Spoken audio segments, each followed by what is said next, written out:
अस्सलाम वालेकुम दोस्तों, अॼु न्यू ड्रामा रियासत जे बारे में तव्हां सां ॻाल्हि ॿोल कंदासीं। पर हिन खां पहिरीं तव्हां चैनल ते न्यू आहे त सब्सक्राइब करे आल ते क्लिक कंदा दोस्तों।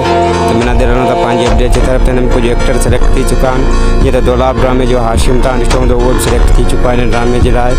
ऐं फ़हीम यहिया भुट्टो जेको आहे त मूसा खान जो पुटु आहे, एम यहिया जो पुटु, उहो बि सिलेक्ट थी चुको आहे दोस्तों। हिकु बहितरीनु एक्टर आहे ऐं हिन ड्रामे जो हीरो जेको आहे हुनजो नालो आहे फ़िरोज़।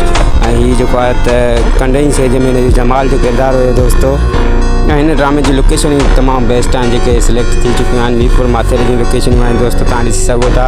खजू साहब ही मां लोकेशन सिलेक्ट कई आहे ड्रामे जे लाइ ऐं तमामु जल्दी ड्रामे खे रिकॉर्ड करण जे लाइ खणी वञी रहियो आहे। इजाज़ मलाक बहितरीनु एक्टर आहे, उहो बि सिलेक्ट थी चुको आहे दोस्तों।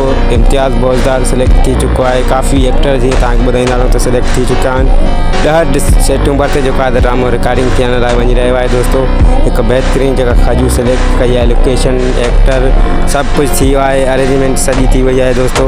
हाणे बसि रहिजी वियो आहे त रिकॉर्डिंग शुरू थींदी, स्पेल पूरा थींदा ऐं पोइ तव्हांजे साम्हूं हिन जा टीज़र ऑन कया वेंदा दोस्तों। त हिकु बहितरीनु अंदाज़ में खणी बादशाही अंदाज़ में ही ड्रामो तव्हांजी, जीअं नालो आहे रियासत, तीअं ई बादशाही कहाणी हूंदी हिन ड्रामे जी ऐं तमामु जल्द तव्हांजे साम्हूं ॾिसण लाइ मिलंदो दोस्तों। त वरी मिलंदासीं तव्हां सां नेक्स्ट अपडेट सां गॾु। ख़ुदा हाफ़िज़ दोस्तों।